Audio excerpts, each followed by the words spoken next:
Parts of the bodies all over the house, in places you wouldn't think. The funny thing is the heads have never been found. Hands and feet and things like that. But no heads.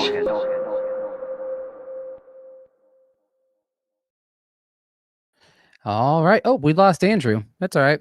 All right, guys. Hey, how's it going? This is Mortis from the 13th podcast, and with me is Bill. How do you say your last name? Tabone. Tabone is Tabone. it. Bill Yes. Tabone, and you're the owner of the Australian Paranormal Society, correct? Yeah, my wife and I, Amanda and myself, we're one of the founders, and eventually we're the only ones that were left. And now we're basically the directors, of the Australian Paranormal Society. Cool. So, tell us where this started. Like, what got you going to start this? I know it's a big question, but where did this start? The Australian Paranormal Society. For sure. Well, the society itself was we had our own little group prior, and there was a few other people out there that were really interested in it, and sort of all got together. And there was probably about 7 or 8 of us that started the Australian Paranormal Society. Most of them dropped off within a couple of months. They all decided they wanted to go in other directions, and left Amanda and myself and our little clan to run the show, which has been around quite a while, probably 14 years, I'd say, at the moment. Okay. Wow. So that's how we ended up as the Australian Paranormal Society. But I mean, Amanda's been seeing. She's a medium, and she's been seeing things since she was like 3.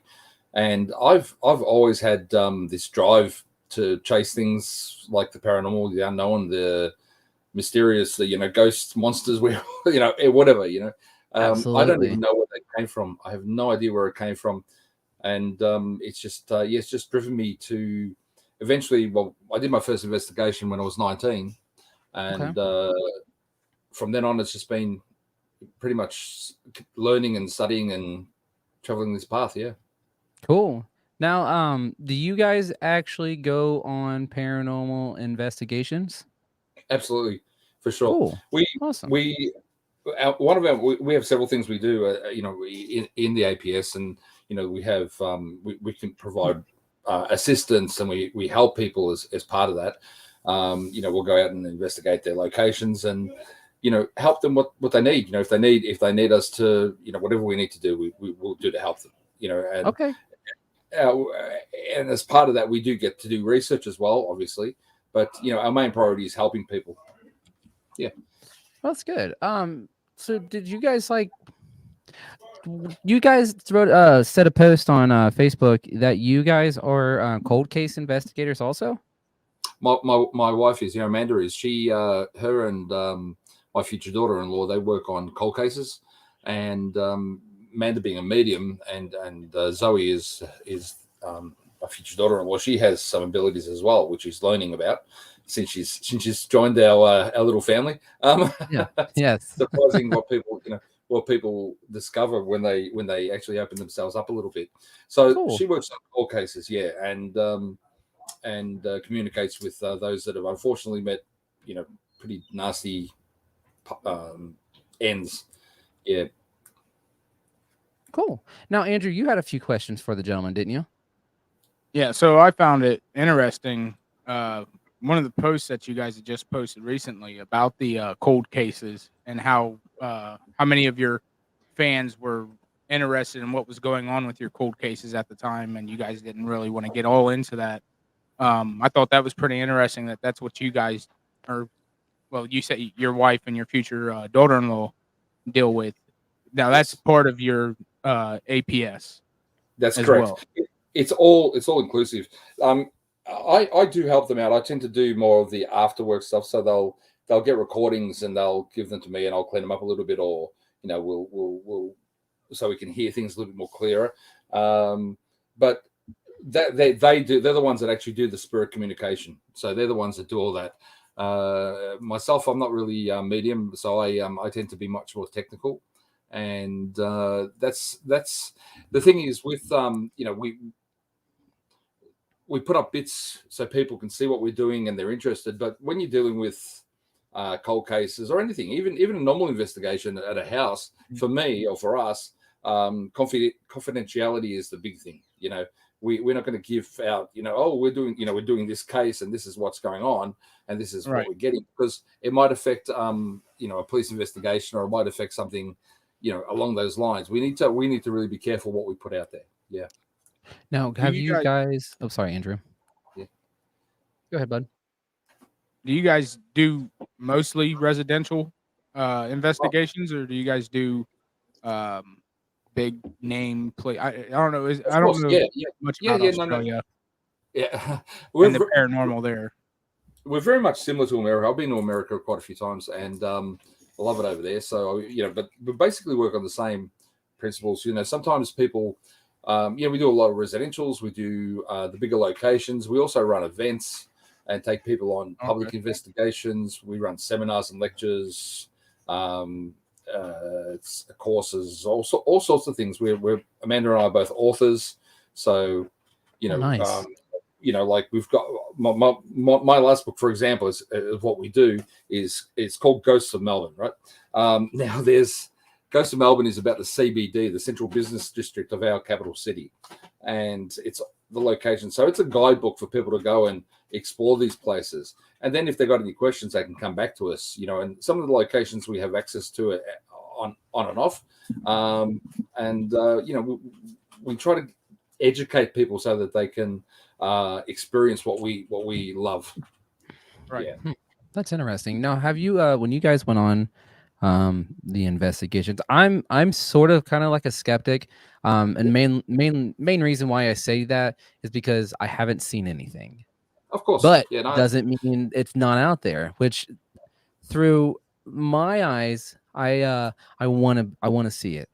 We haven't went on our first investigation yet, but we are in the next 2 weeks with a group called Ghost Sisters, and the leader, the lead investigation, Mandy, she's a medium, and she has so much energy, and I'm pretty positive that when we go out there, something's gonna happen, and I'm looking forward to that. For sure. When it comes to, I'm sorry, go ahead. Yep. No, go right ahead. Go right ahead. I was just going to say, I love people that are skeptical, but true skeptics. People that are open for either side. Absolutely. Sometimes people say they're skeptics, but they're always no. It's not real. That's not a skeptic. That's an unbeliever. So I like the way you think. Yeah. Thank you. Yeah, I've seen stuff when I was a youngin, super young, doing my thing. But as an adult, not a lot of stuff has been happening. But I also think that since my mind isn't really focused on that aspect of the paranormal, I basically probably just block it out. But now since I've been focusing more on everything that's been going on, just weird things have been happening to me. Not like paranormal aspect, but just like odd things, the uncanny experiences. It's that's kind of weird. But I'm intrigued. Yeah. So what there's a psychological thing called a reticular activating system. So what it does is, or a RAS, we call it. And what it does is if you decide you want to buy a red car, you'll start seeing red cars.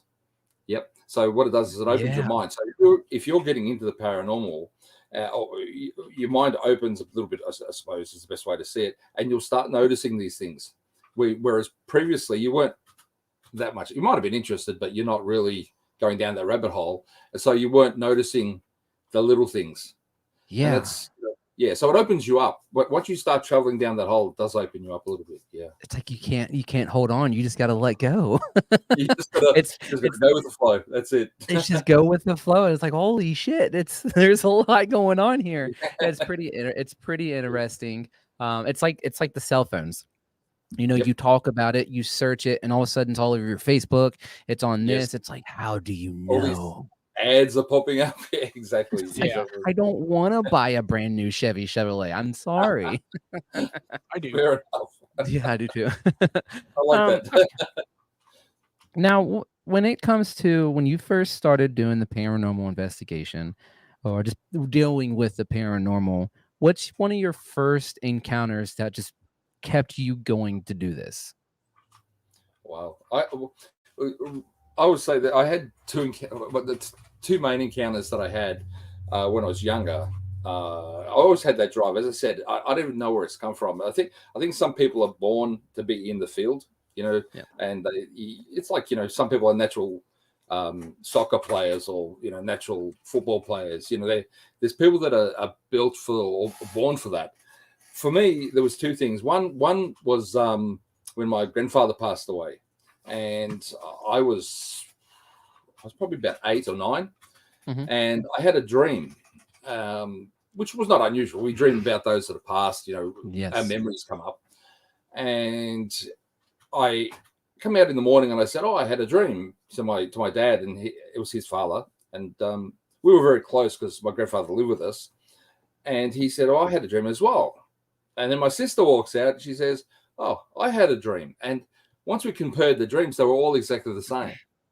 So to me, it's okay that we would all have these dreams, but for them to be exactly Not the same, simultaneously. That's something's going on. exactly. And in my young mind, that's got me ticking over. Like, well, this is really interesting. So it drove me even more to look at things. And I mean, it was exactly the same. Like my grandfather was sitting in a chair in the corner of our sitting room, and we had two of his sons standing next to him, and went up there and he said, "I love you," and he gave us a kiss, and that was it. But it was exactly the same for each of us. So to me, that's a message. So it's basically kind of like a loop in a way. Well, it could have been, but I think it was more that he'd come to just say goodbye properly. That he said he loves us, and that was it. It wasn't like it was it wasn't anything super deep, like the meaning of life or anything. It was just to say I love you, and I'm safe. that's it. Yeah, but the second I'm story, here. the second story was around the same time, and I always say it's the first time I debunked evidence without knowing what debunking was, or without knowing what I was doing. I went to bed. I remember it was a Friday evening, and I'm lying in bed, and I had a shirt on my mother had put a shirt on a coat hanger hanging on my cupboard door. And I'm lying there, and lights were still on. As I said, it was probably 7, 8, 9 maybe. And I'm looking at this shirt, and the arm starts flapping sort of up and down, just one arm. And I'm getting a little bit worried at this point, obviously being a kid. But it was all right. I rolled over and went to sleep. And the next morning I got up and I actually heard that there had been an earth tremor the night before. So again, my little mind put those two and two together. So I had the first experience was, well, there's something's going on, because how can we all have the same dream? And the second one was things can be explained. And those two sort of things push me forward. So, absolutely. And I've taken that all along. So, like always, you always try to debunk everything you get or you experience until there's nothing left. And whatever's left after that, it must be the truth. You better pray. You better be praying that it's nothing bad. That's all. Well, that's the thing. We prepare for all that sort of stuff. So, we're experiencing, I suppose you'd call it spiritual warfare, spiritual protection, that sort of stuff. We do all that as part of our, when you do our work, and it's not just myself, it's my wife and my children, and even my youngest, my 14-year-old, he knows how to protect himself. And we live in a house that's active, so we need to be able to protect ourselves. That's all part of it. Now, how do you physically protect yourself when it comes to the paranormal? Well, it's not physically; it's spiritually. So what you do is you learn things like how to ground yourself, so that you can you connect with the earth, and you're not open to attack. You learn to could be gold lighting, could be white lighting, could be the thing is there's so much out there, and depending on what your belief system is, Christians believe certain things, Buddhists believe certain things, etc. Wiccan, once upon always, they will have certain things. The American Indians have their way. I tend to be a little bit eclectic. I studied all these, and I studied with a lot of different people, and I tend to put these things together into one belief system. But my big thing is that you need to believe what you're doing. You hear of people smudging houses to cleanse houses. walking around and blowing smoke for me doesn't do what it's supposed to do. You have to have Absolutely. the intent has to be there, the belief has to be there. So Yeah, I think the Native American aspect and the Wiccan aspect is a wild culture. They just do. There's different parts. You can be a dark witch, you can be a white witch, and then when it comes to the Indians, it can be the same thing spiritually. sure. The voodooism, all that Yep. stuff has its own thing. Exactly. That's why it's hard for me. I'm not an atheist, but I believe that there's stuff out there. Yep, I believe there is a higher power, and there's something out there. We necessarily don't know just yet. I don't judge anybody with their religion. I think to me, religion is a safety blanket for a lot of people out there that keep their life going. Exactly. And I think it's good to have faith in your life. Absolutely good to have some type of faith to protect you, to just make sure that you're going to be okay. And then the people that just go in empty-handed and empty-minded, then something happens. Something usually a family member dies, or they're hitting rock bottom majorly. It's just because their mind is just going a million miles a minute, and they slow down a little bit. There's an old saying that about faith. You can't do much with it, but you can do nothing without it. So absolutely, you need something. Something. It's like looking forward to Christmas every year. Oh, I love Christmas. Absolutely. I mean, that's why it's only once a year. If it was it would be boring. It'd be useless. But that one time a year just brings so much people together. Exactly, my friend. Andrew, you have any more questions, buddy? You mentioned grounding techniques that when people have a spiritual way of cleansing themselves, you had said a grounding technique, bringing yourself back to earth.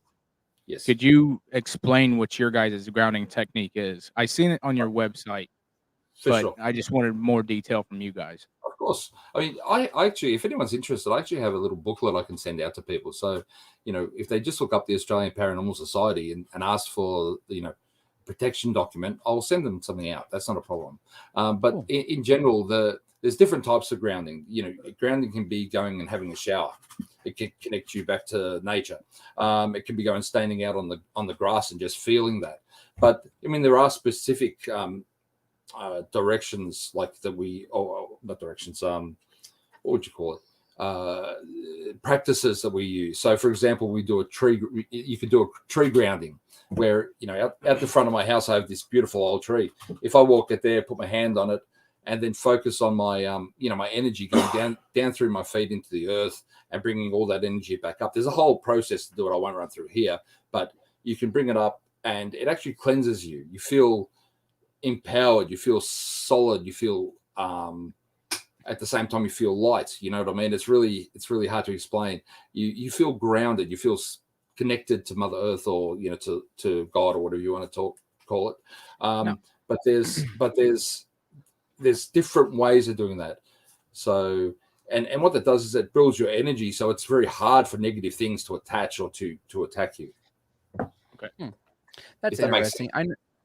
I this is completely on subject, but a little off subject. I don't do drugs whatsoever. But there was one time I did do drugs. I did shrooms, and after I did shrooms, it's all natural. Everything's good. I did shrooms, and I've never felt so connected with myself ever in my life. One with the earth. I felt like a hippie. I don't care. I mean, call me whatever. But I felt so good about myself. Because of where, not necessarily what the mushroom's doing to me, but it made me open my eyes to it's the surrounding things out there that people don't notice. Exactly. And there's a whole history of through a lot of Indians, a lot of in the Amazon, all over the place. There's all these tribes, and what they do is that they do use plant-based, absolutely, plant-based things to connect You hear of spirit journeys, and you hear, and they do that. They do that to connect and to see the spiritual side of things as well. So I'm not surprised that you felt that. That's really great. Yeah. No, and it was a wild thing, and it opened up my eyes more honestly into the beyond of Yep. what we actually see. And Yes. that's when I started focusing more on the paranormal, because you hear all this other stuff going on in this world, but what about the stuff that you're not seeing?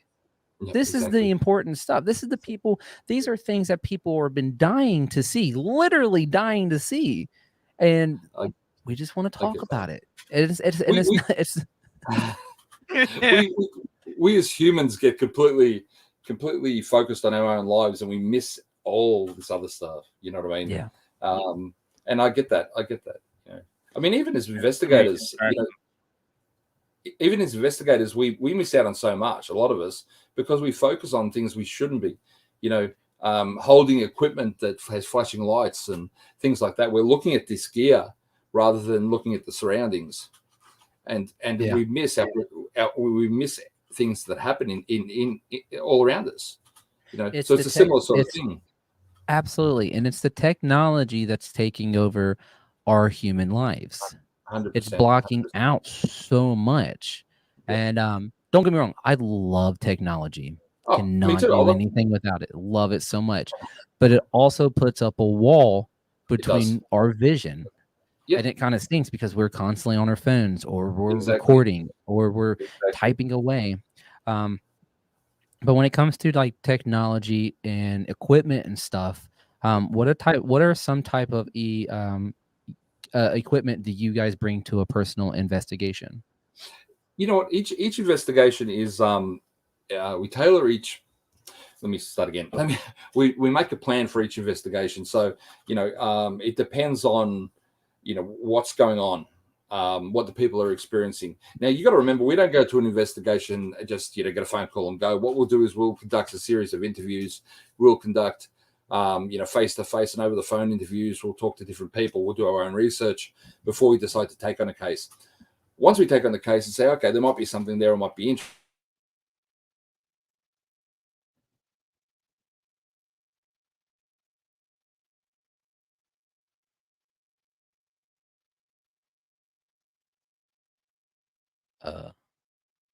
Are you there? We have a little pause moment. There's probably a connection issue. Again, guys, he's all the way from Australia, and it's a hell of a connection. There we go. There we are. Hey, how are you?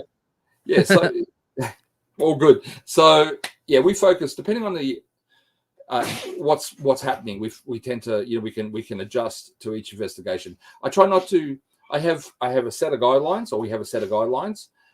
We have a base plan, but then that needs to be able to be flexible to meet each investigation. Right down to the number of team members. For example, you can have a team of I've got probably about 12 people at the moment, but I wouldn't take 12 people into a 2-bedroom house. Do you know what I mean? Right. Very true. Yeah, so it varies depending on the investigation. Now, when it comes to cases that you get involved in, how deep do you usually go on your research? Do you try to stay in the actual case itself history, or the actual history of the location you're going to? Well, personally, I look at I delve deep into the case, obviously, because we need to make sure we know as much as possible from the people, the environment, etc. But I do look at the history of the location. So what I do is I will have the information on what has happened there previously. The people like Amanda, who's the medium, she really doesn't know anything when she walks into a place. Okay. I try to keep as much from them as possible so that they go in blank.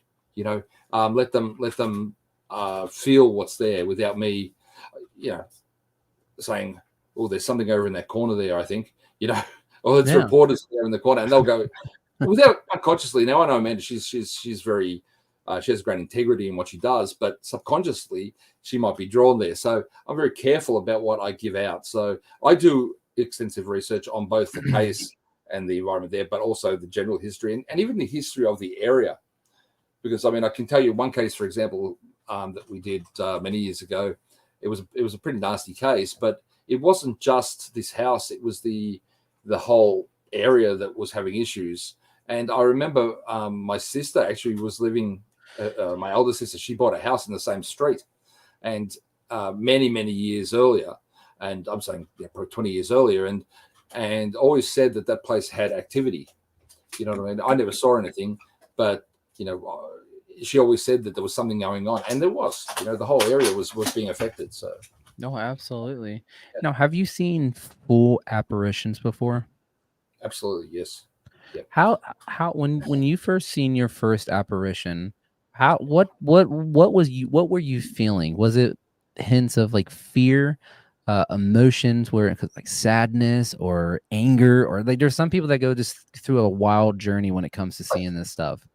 For sure. What were your first thoughts? For me, it was more, I suppose, a bit more of bit more I shock. would be holy shit. Yeah, wow. Like, whoa. It's I have a big belief that we're in this field, and when something pops up, you see people that get scared really easily. I'm not saying I don't get scared, but what I'm saying is we're there to experience something or to gain something, so you need to control yourself. So even the old wow, that's fantastic. You need to suppress that, because you might scare away whatever's there. For example, you want it to last as long as possible. So I'm very like subdued. I'm like a little chihuahua with his tail tucked. I'm a biggest wimp when it comes to stuff that's spooky. I don't know why. The same thing like when I go through like haunted attractions, I'm the one that is absolutely terrified. And it's like that's why I'm so excited for this investigation. That's awesome. You're gonna be fine. You're gonna be fine. I want to do fantastic. I'll tell you a quick story. It'll make you laugh. It made me laugh. I used to do I will be back there. Unfortunately, I had an injury that put me out of the game for a while, and I'm sort of just building up again, just getting back into it. But I used to do a monthly tour up at an asylum in Victoria here, and one of the buildings was an old forensic building where they put the criminally insane. So we'd go in there, we'd do our thing, and it's a big building, but it was always very stuffy, very claustrophobic. So at the end, I would open the front door, and anyone that wants to go out and get air, others can take photos. I had a lady with me. She needed to get out of this building. She was feeling very claustrophobic. So I go to the front door. I unlock the front door. I open the front door. She's standing right next to me, and there's a man standing there.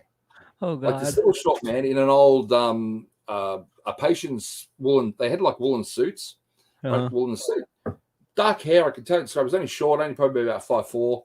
Looked at me, looked as shocked as we did, and then took off and disappeared.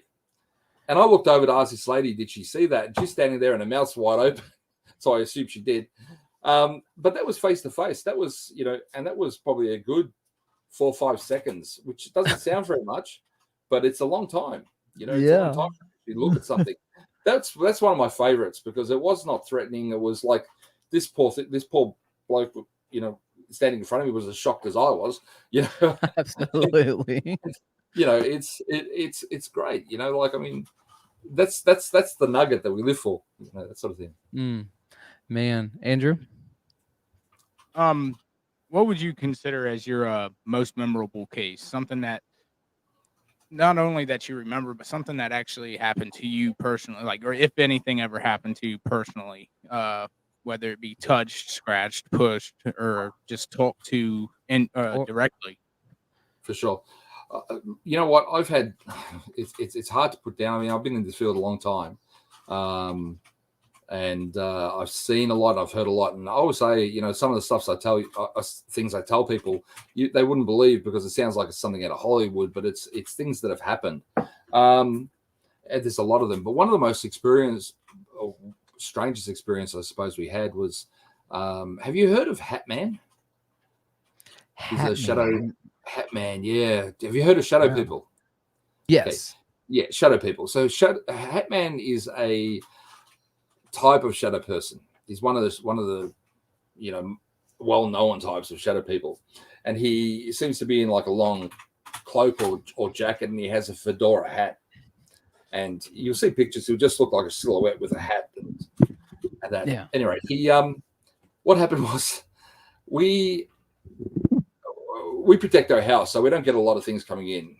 And we're lying in bed one night, and Amanda woke up, and she literally jumped up off the bed and landed on top of me. And I've looked over, and she screamed because it was such a shock. I've looked over, and this hat man shadow figure was standing at her side of the bed. And he was there again for a few seconds. So I got a good look at him before he faded and went away. And we were discussing, like, obviously, he's got through our protections or whatever, so that happens, but there must be a reason. I got up the next morning, I went on to do normal checks, emails, etc. I had 3 emails from 3 different people within a 10-kilometer radius of us that all had Hatman show up that night. Right. So, yeah. So and we dealt with each of them as is, but, a lot of the time he'll show up and just be gone. It's not like he's going to hang around, but for some reason he was there. I don't know why. Yeah. Now, so that's probably one of my most memorable. You've heard of the Mothman prophecies, haven't you? Of course. Yep. That's a wild thing. We have a Mothman, and then here in Ohio, we have several things that happen, like Bigfoot, supposedly. We have a dog man here in Germantown, Ohio. Okay, interesting. But it's just that stuff right there. It's like this stuff thing. It's not.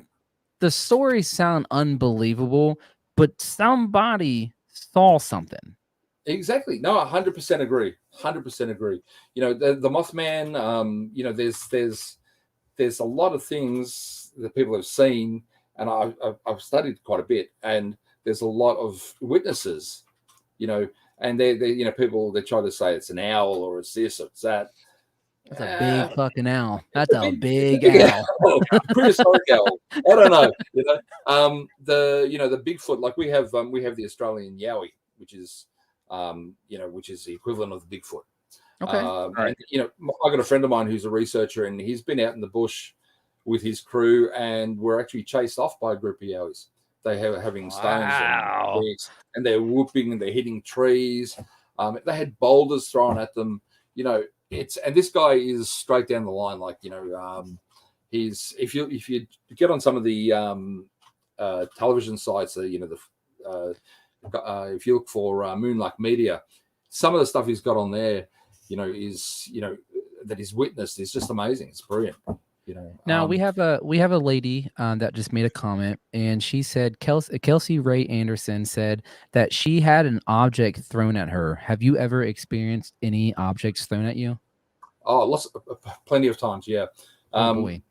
As I had a 4-foot iron pole thrown at me in the asylum. I had we were locked in this building, this 3-story building. No one else could get in. We locked it from the inside. I had myself and one other investigator, and we were going through this building because there was something going on in there. I took him in there with me just to test this out, and we saw this iron pole in one of the bathrooms leaning up against the corner. And we said to ourselves, wonder why that's there.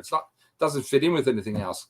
And then we're out in this big open area in the middle of the building, and I hear, when something gets thrown really hard and you hear that sound. Yeah.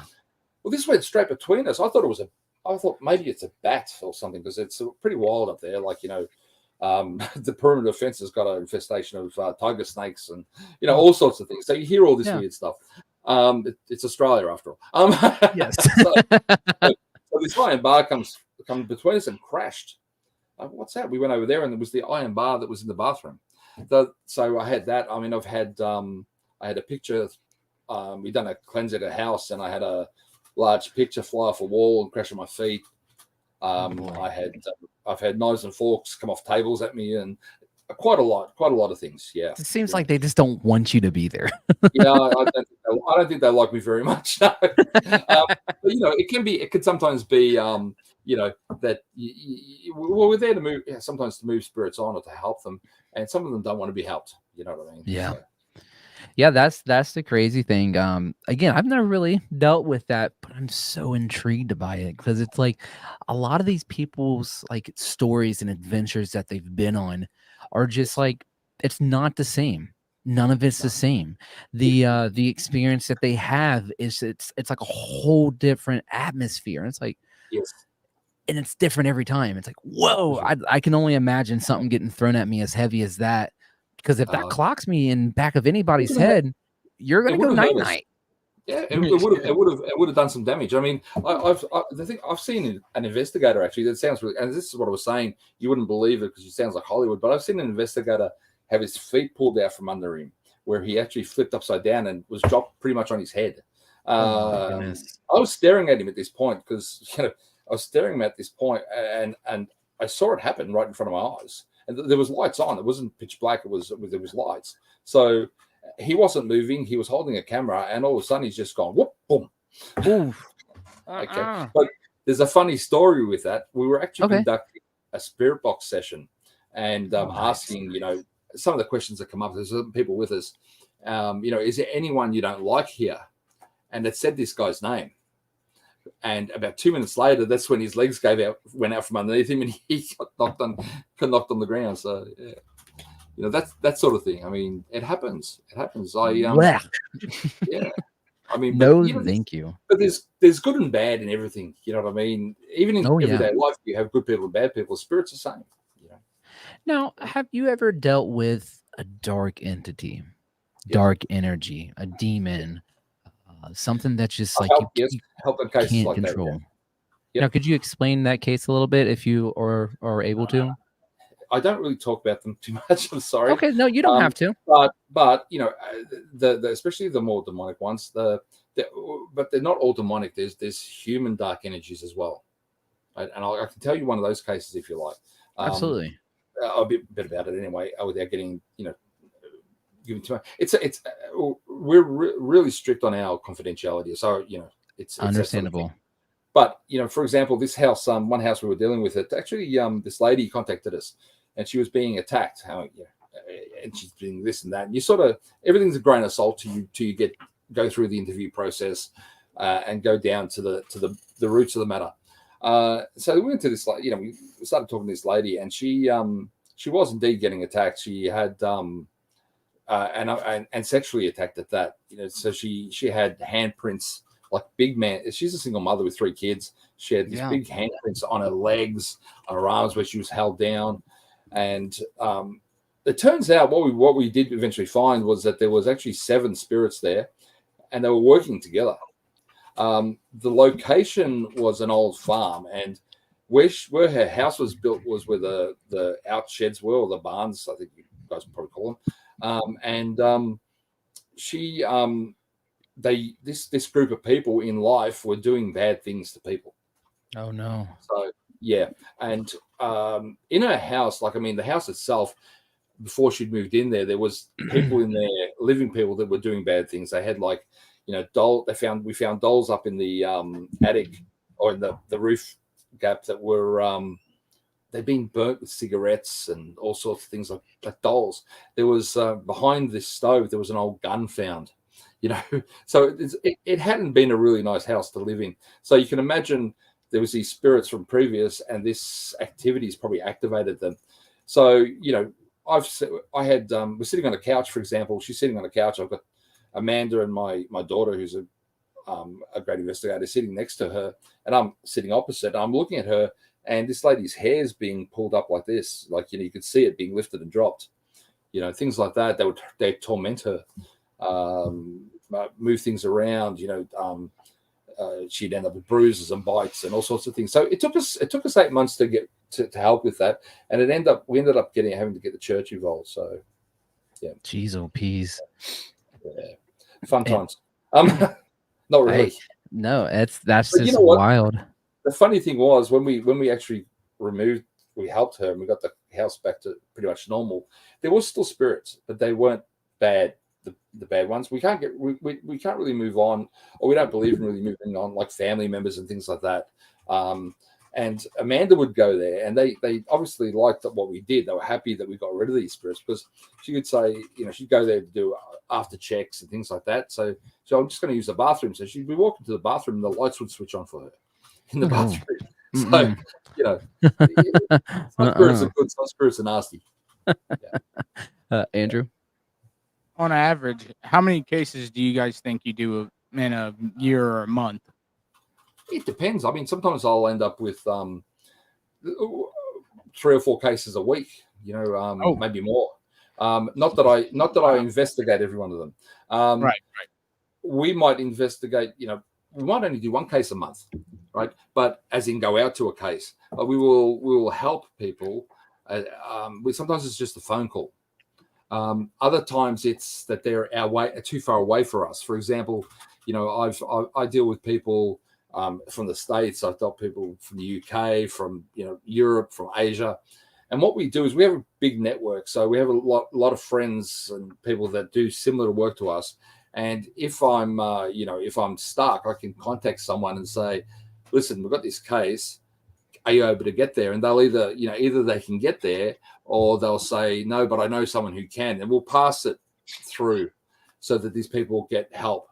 So it depends. So yeah, probably you might investigate 1 out of every 10 cases. Okay.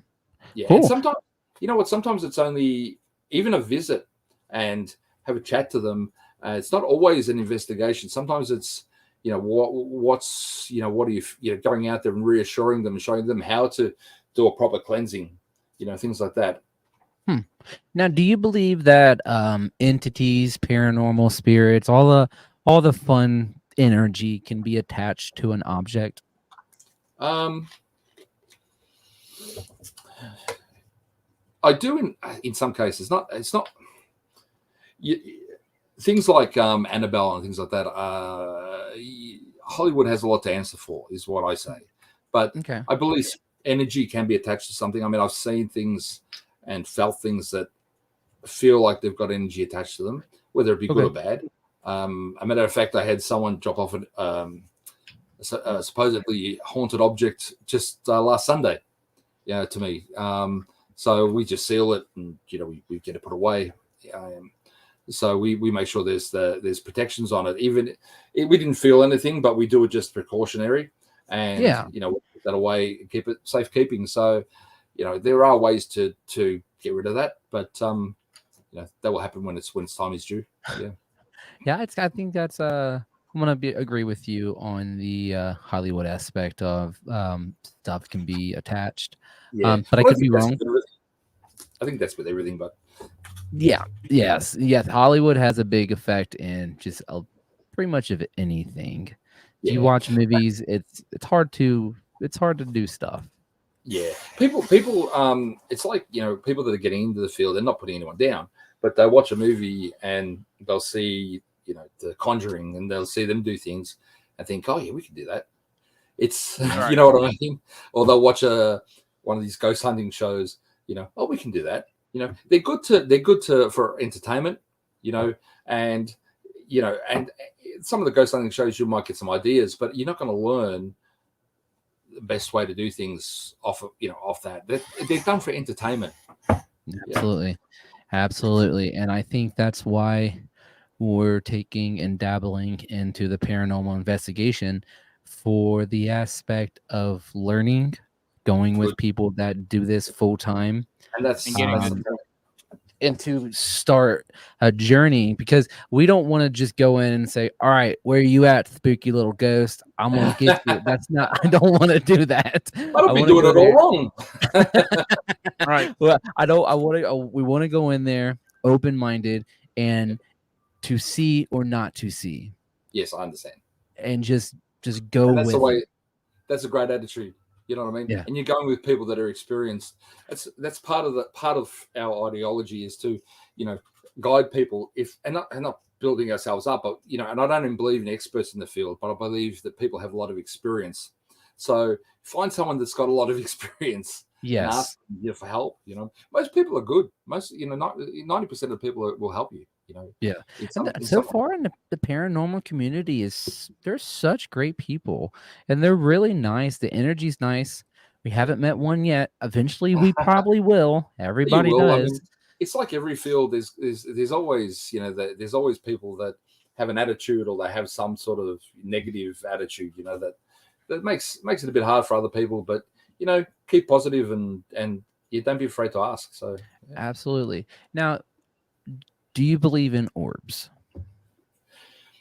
I believe 99% of them are probably naturally occurring, dust and such. But having said that, I've actually seen orbs with my own eyes on quite a few occasions. And watch them move around. In front of me. You know what I mean? A couple of times. One time we were doing an old jail up in the country Victoria, and I actually went to collect this camera. We were packing up. I went to collect this camera in this little room, and this orb, probably bigger than a softball, floated directly towards me, pure white towards me, went down, went between my legs, right? And Amanda was standing behind me. Went past Amanda, and we just saw it go off and then fade in the distance. Another couple of times that what's that? Sorry, what is it, Andrew? It was like it was minded its own business. It's like, hey guys, how's it going? And now it wasn't fast. It was slow. It was, and I said it, with my own eyes. So you can't, my eyes aren't going to reflect IR light or anything like that. You know what I mean? Yep. No, absolutely. Another couple of ones were at another old jail, but a bigger jail, where I'd seen one of them, for example, come out of a doorway, move along a walkway on a second floor, turn a corner, and go into another doorway. And this was a black colored orb. I've also seen a red colored orb do similar sort of thing. So yeah, I do believe that some energy can travel as an orb, but a lot of the photos, you can see the difference. When you know what you're looking for, you're looking at different things, and a lot of them are naturally occurring. Okay, well, that's the way I see things. Unless I caught an orb doing what I just said on a film, I wouldn't present it as evidence normally. Makes sense. Yeah, if I had absolutely. filmed that, and which I didn't, unfortunately, if I had filmed it, I would present that as evidence because what it was. So, yes. I know what happened. Yes. Yeah. Yeah. Hey, the only camera that we have that are really believable are our eyes. Our eyes see everything. 100%. Unless you're blind. Well, then you use your other senses. Yeah, you'll sense something. Yep. You'll hear them. Yeah, I don't want. See, I'd rather. Well, okay, that's a good question. Would you rather see or hear something? Oh, I love hearing the voices. We did a presentation last week, I think. We call it Voices of the Dead, where I put some of our normal EVPs and recordings and ITC recordings, and then we show what Amanda gets through her devices and her recordings, and it was blowing people away. Like we even I've got 5 kids. We've lost a few kids during birth, and they actually come up in Amanda's research. So you'll hear a child come up and say, "Hello, mummy." Is that you, mummy? So these sort of things, and they're clear, and you go, breaks your heart. Yeah. A voice to me is very, very personal. And you take away everything else. You've got this sound, and you know what it says. Whereas pictures could be pictures I find, or videos, sometimes it's a little bit more ambiguous. You're not 100% sure. Yeah. Yeah, no, thank you. I don't know. I mean, I'm like you. I would rather hear something to see something, because if I see something, only thing you're gonna see is dust, because I'm gonna be hauling ass out the door. Come on, you're not gonna do that. No, I won't do that. Well, speaking of talking to people, what are your beliefs on Ouija boards? I believe. Oh, look, Ouija boards are the same as any other tool we use. I believe. I know they've got a bad rap, and if they're used wrong, they can open doors. But when I pick up a voice recorder, if I pick up a voice recorder and start asking questions, I'm opening the door as well. Absolutely. You need to know how to close. You need to know how. It's like any tool. You need to know how to open it and close it. When you do an EVP session, open it properly, close it properly. When you're trying to do ITC work, open and close properly. Anything we do that's trying to communicate with spirit is similar to a Ouija board. You know what I mean? It's it's anything. You could be opening with tarot cards. You could be, using whatever. And you're doing the same thing. You're opening communication. Ooh. Yeah, we excuse me. We went out and for this investigation we're going on in a week, 2 weeks technically. Yeah, we got the EMF readers, voice recorders. Do you use cat balls? No. Only reason is they can be too easily affected Okay. by natural energy, so static and Yep. things like that. I normally no, but Okay. I've seen people use them and they believe in them. So hey, each to their own. We're buying these things to basically either debunk them or see if it's real. The Yes. same thing. What are your thoughts on the applications on the phone, like the spirit box speaker thing? The way I look at it is spirit boxes were built to do that job, or they're modified to do that job. Phones are modified to be phones, are made to be phones, and sometimes they don't have the same sensors as you might find in an Ovilus. They're working off an entertainment program almost. I like the only apps I really like are the ones that are more like sound banks, for example, where you're sending the sound banks coming through a speaker, and we as you know, we believe that spirits can manipulate these sounds and create words. Some of them are reasonable depending on which one you're using, but I'm not a big app fan. And again, not saying there's anything wrong with them, but I'm not a big app fan. I'm probably a little bit old school in, I come from a time when we didn't have any of this. We used to hang, and it sounds like we're 100 years old, but we used to hang bells on doors and put talcum powder down and shit like that. Oh man. See, I think that method would still work if you put the bells up. Work. I think that'd be a great idea. And one, it's cheaper. It is cheaper. It is. The idea is I always call it you ever heard of that show MacGyver, where he used to make a bomb out of a piece of chewing gum and a paper clip, aluminum foil and paper clips. Exactly. And I always say, we need to we have the MacGyver effect, where we need to find things that we can make work for us. That's think outside the box. These electronics are great. And I've got a mate of mine, a great mate of mine that runs a paranormal tech company. So he sells the gear. It's good stuff. And we use his stuff, but sometimes the basics are the best. I'm personally, when I go on investigation just for myself, and some of my guys, I have a camera and a voice recorder. That's all I take. That's all you need. Your senses. Use my body. Exactly. If I can tell you one more quick story, I know I got a lot of stories. Go right ahead.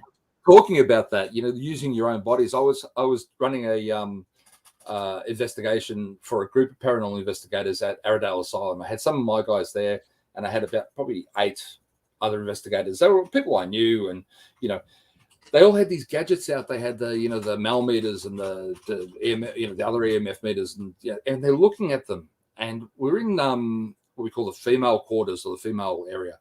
And I said, right, I got a little bit. I was getting a little bit upset because no one was really taking in the atmosphere. They were so focused on these things that I just think, you're not seeing anything.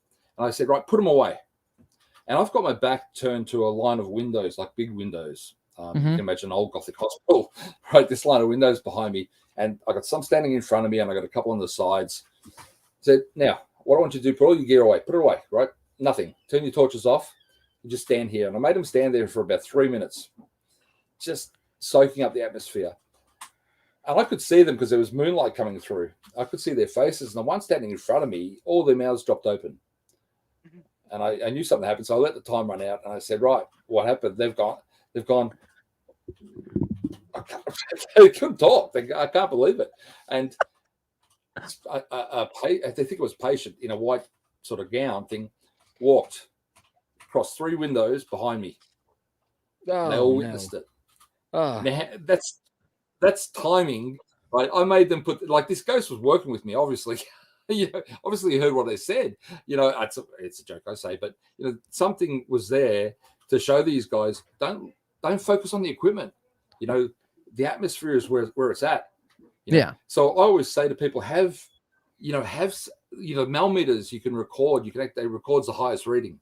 If you're going to put something, we're going to put cat balls down, get a camera focused on them so you can see what happens with them, and you can be looking elsewhere. You're going to catch things. Have things that alarm when they go off, so you don't have to be staring at them. You can look at the atmosphere. So that was my point to these guys. Don't ignore the environment, because you'll see so much. Yeah, there's something out there. There There's always be aware of your surroundings, no matter what. Even if you're in the woods or anything. Yep, exactly. Now, what do you have, like, a specific time? Well, do you think there is a specific time when spirits, paranormal, anything that is more active? No, I've experienced and worked on cases where there's been, at any number of time of the day, I always say, something's happening at 3 o'clock in the afternoon. Why would I want to investigate at 3 a.m.? You know what I mean? Yeah. Activity can be 24/7. The difference is humans, we descend from, cavemen, where when it gets dark, everything, all your senses go heightened. So even if we're not scared, but when it gets dark, your senses become heightened. The area around you quietens down. You haven't got so much traffic. So your senses start picking a lot more up. So people tend to see, it's dark, it's much more scary, there's more activity. Not necessarily, right? It's more so that you're picking up. It's like COVID. COVID was fun, right? Because there was people being stuck at home, where a lot of people are socialites. They want to go out. They want to, exercise, party, go down the pubs or bars, and they want to do things. They're out working. They're not home a lot, so they weren't picking up things that were going on at home. Being stuck at home with COVID, they saw a lot more. So the number of things we come through with people saying, the things were always there. They just never picked up on them. And that's the crazy thing. And like a lot of people, the media says that 2020, the COVID year, was like one of the worst years. I'll be honest with you. That was probably one of the greatest times I've had, because I got to connect with family, got to connect with myself, my personal family, my kids and stuff. And it's just like you were able to be yourself. And then once you're released out into the wild, it's like a sign of relief. It's like, I needed that. I think don't get me wrong. I don't wish that upon anybody, but we need to have that like every 10 years. Let's just shut everything down and spend a couple of months at home. Oh no, I agree with you. People tend to, families these days, especially when the kids get older, they pass by. Yep. They don't spend time together. You know what I mean? It's sad, There's no more bikes sitting outside where you don't see bikes in front of the houses anymore. You don't see kids roaming the streets. It's video games, computers, TikTok, and all that other fun junk. I grew up outside. My parents told me, me too, mate. You step foot inside this house, you're in trouble. Now it's like, come inside, because there's just too many. You wanted to go find a friend. You went to his house, didn't you? Or wherever his bike was. Yeah. If you see bikes out there, that's where I'm going. Yeah. I'm gonna head over. No, that's true. I mean, I got the kids. These days they grow up like that. Sorry, that was my wife. No, it's okay. But even my 14-year-old, I hear him. They're playing a video game, but he's talking to 3 or 4 mates. And you think, it is what it is. I'm afraid it is, and it stinks. Like I feel bad for my children, but they don't understand, because we grew up in a different era. Absolutely, we could leave our front doors open and be okay, but now it's lock your doors and don't tell anybody where you're at, because they're gonna find you. It's a scary world out there. It's a scary world. I feel so bad. Andrew, do you have any questions for this gentleman before we start the end of the show? In many of your cases, or in any of your cases, I should say, have you ever dealt with like a demonic possession? You don't have to name the actual case or anything if you don't want to, but I've dealt with people that were affected. Yes. Okay. There's different levels of effect. If you know anything about demonic possession, there's different levels, and people can be affected differently. we think of, when we think of exorcism, we think of the Roman Catholic Church rite, which is I'm a Roman Catholic. I believe in that myself, but I believe there are other levels where if you can intercede early enough, non priests can actually do this work, can help. And I've worked with people that have done that, and I've done this some myself. Yeah, it's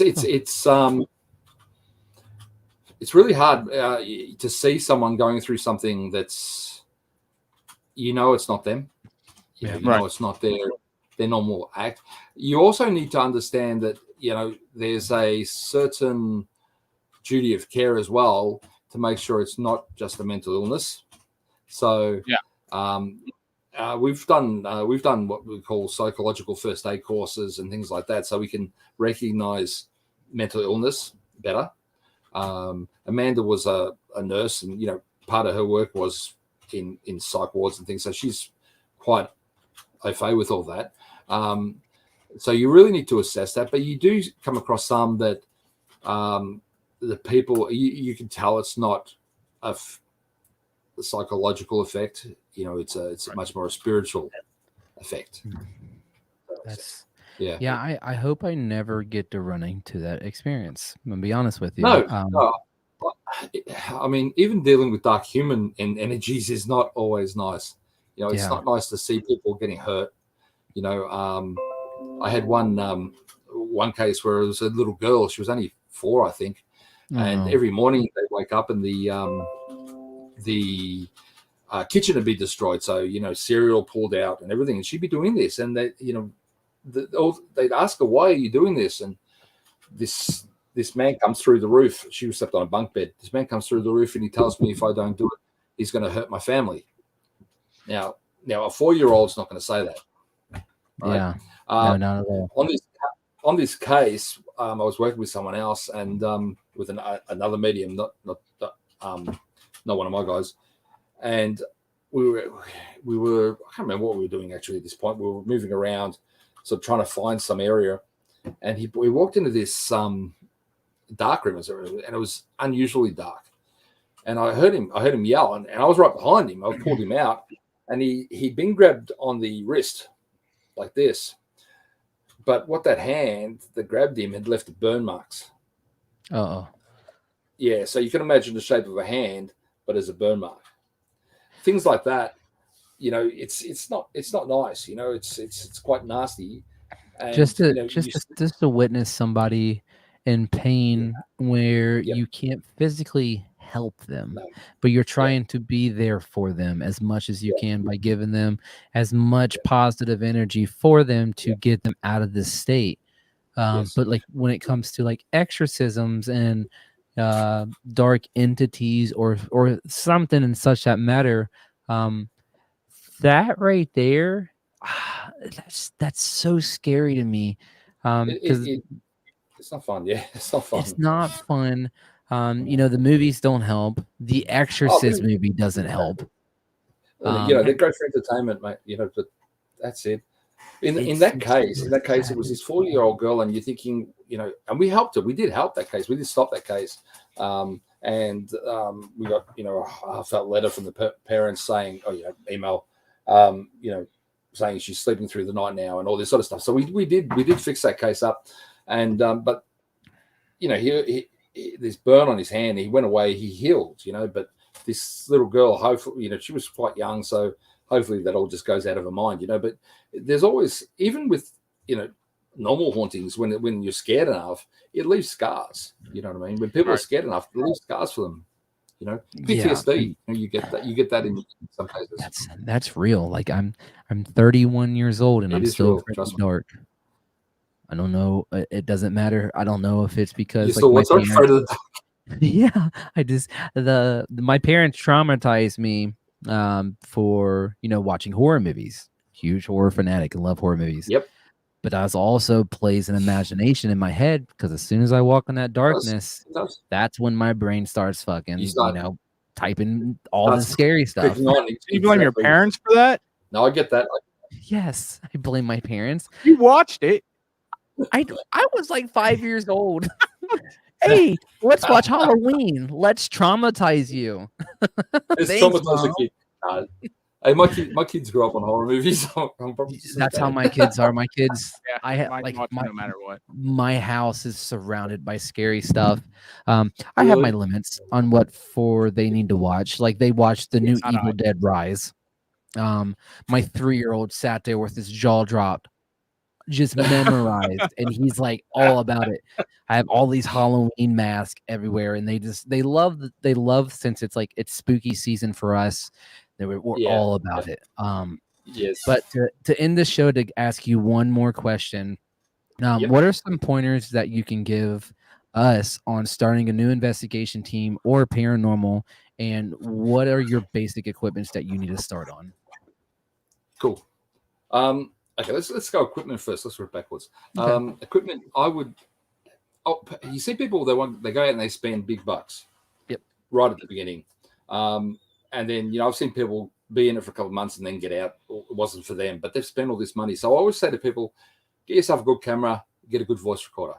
Start with that. Maybe some sort of EMF meter if you want, but keep it quite small. You don't need a lot in your kit. Work with people that you trust, so you guys obviously trust each other, Yes. but be careful who you bring into your team, because one bad or person doesn't get along with another person can cause a lot of issues and Absolutely. can make something you love not so fun, you know what I mean, not so nice. So be careful who you bring in your team if you're going to form a team. Always follow the rules, always ask permission, don't ever trespass. That is our biggest. That is our biggest thing when it comes to going to investigation. Yeah. I got people messaging me, "Hey, you should go here. Is it legal? Am I allowed to go here? Can I If get so, permission? give me the information of the owner that I can speak to, so I Exactly. can be allowed, so I don't get in trouble." Exactly. Unfortunately, people, they break into places. It gives us a bad name. It gives the whole field a bad name. We have a hard enough time being taken seriously, as it is sometimes. So minimal equipment, people you trust, follow the rules. Follow the rules. Act professional all the time. Doesn't matter if you've got the matching uniforms or or whatever. Be professional. I always say to people, when you're interviewing them, don't be, if they're not the sort of people, don't swear around them. Things like that. You know what I mean? It's act professional. Absolutely.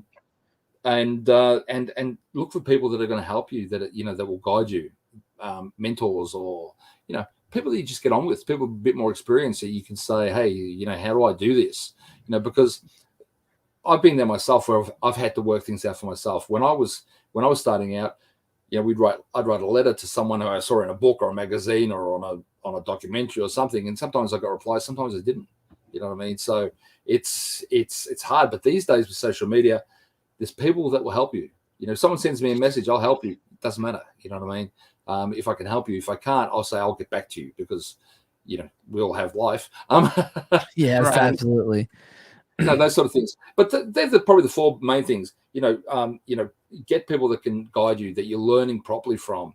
Not just reading a book or watching a TV show. Do everything that you can to be professional. Follow the rules. Work with people that you trust, and basic equipment. Save your cash till you're definite you want to be in it and what you want. Because not you. I've got the truck. I've got a truckload of equipment, and I use that mainly for public investigations, and we don't use all that much. So I've got stuff here worth thousands and thousands of dollars that I've used in my time, but now it sits there. You know what I mean? So unless you're going to use it, and you're going to use it a lot, I would save your money. Yeah, don't waste your money. Save it for traveling, and save it for hotels if you need to stay somewhere. You know what I mean? Yeah, I bought one EMF reader, and then I bought another one, just two different ones, to see this one beeps, this one doesn't beep. So exactly. I went out and say, I'm going to have two different ones to make sure that I'm good. Yep, for sure. And you can use them. I mean, you got two there, so you can put them on the ground, and you can, if spirit passes by, you can actually use them as a directional thing, which way they're working, which way they Oh, want to move. yeah, That sort of that's stuff. cool, like a little tracker thing. Yeah, we had I used to use we had something similar to an EMF. It wasn't EMF; it just read negative and positive energies. I'm not sure what they call them now in the field, but we had I think 12 these little boxes. They look like a bit bigger than a matchbox, and they would write up red for negative energy, green for positive, as in battery negative positive, not panel. We would lie them out, and many times I've seen them, like something's walked past them, you see them trigger as they go along. Oh, that's wild. Yeah. That's pretty cool. I never really thought about that. Yeah, I'm gonna buy like 12 of these, and I'm gonna I'm gonna find where they're going. Those sort of things. So you can use them in different ways. Yeah, cool. And if you've got a good camera, good camera and a good voice recorder. Yeah, cool. Well, I honestly, Bill, I appreciate you taking time out of your day. It's nighttime for us. It's daytime here. Actually, you know what the funny thing is? We said 1 o'clock, then I forgot it was daylight savings, which means our clocks went forward an hour last night. So we started at 2 o'clock rather than 1. And I was trying in my head. I'm thinking, do I go back an hour or forward? So yeah, our daylight saving times isn't until I think it's the first week of November. So right now it's 12:08 a.m. Wow. It's just crazy. How does it feel to live in the future? You will see wondrous things, my friend. I can't wait. Oh, about fell. All right, Bill. Well, I appreciate you so much for taking your time and coming on the show. All we ask is to help us share this out, and we'll share you guys out as much as we can. I'll get this posted up on all the major platforms: Spotify, iHeartRadio, Amazon Music, Apple Music, Google Podcasts, all that fun junk. And then once everything's posted, I'll send you the link, and you have fun with it. And where can everybody find you at? Yeah, where can everybody find you at? Definitely, if they search up the Australian Paranormal Society, if they want, send me a message. Or Amanda is Haunted, Old and Beautiful by Amanda APS. You can ask us questions. If you're interested in any of our books, course, or any of our lectures or seminars or courses, send us a message. If you just got a question, you want to say hi, send us a message. We're very friendly, so we're open to whoever, and any questions or anything like that. So yeah, just search up the Australian Paranormal Society. Cool. Sounds absolutely wonderful. Well, Bill, you have a wonderful day, and we'll have a wonderful morning. Again, thank you so much for doing this for us. Yeah, thank you.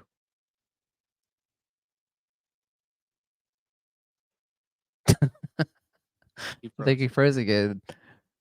Well, Bill, if you can hear me again, thank you so much. You have a wonderful day, and you continue to absolutely just be spooky. Thank you so much, Bill. Thank you. Well, Andrew, that was Bill Tabone. That was fucking awesome, dude. Yeah. That was cool. We got a lot of information out of that. Yeah, a lot of great information. We haven't really touched on the exorcism possessions, the residential hauntings. A lot of people are talking about how they've done these investigations in all these big places. Yeah. And I thought that was pretty awesome that they that they take it as a case and not just an investigation. Yeah.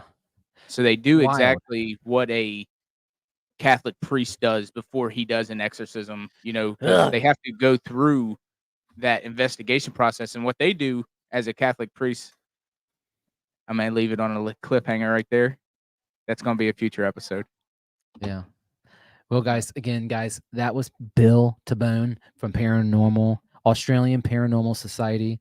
Guys, go check them out on Australia. That's our first overseas international interview. I'm dabbing, guys. Look at that. Anyways, guys, that's fucking cool as hell. That's Bill. Go check him out at Australian Paranormal Society. Paranormal Australian Society. Paranormal Australian Society. I don't know. You got it all messed up on the bottom, dog. Well, that's how I wrote it. That's how I saw it, and it is what it is. Just look him up. APS. He's on our Society. Shut your mouth. Watch it. Sorry. Again, guys, thank you so much for tuning in. We appreciate everything. Don't forget to follow us on YouTube, Spotify, iHeartRadio, Google Podcasts, Apple Podcasts, Amazon Music, TikTok, Instagram, Facebook. You know who we are. We're the 13th fucking podcast. We just did our first Brought to you overseas by interview. The 13th Paranormal. 13th Paranormal. Hey, guys, and again, guys, it ain't fun if it's not. It's not spooky. scary. Oh, if it's not scary. Let me start over. It's not scary. It's not fun if it's not scary. Just kidding. I played the wrong intro. Again, We're going with the outro. outro. Love you guys. Have a good night. Stay spooky.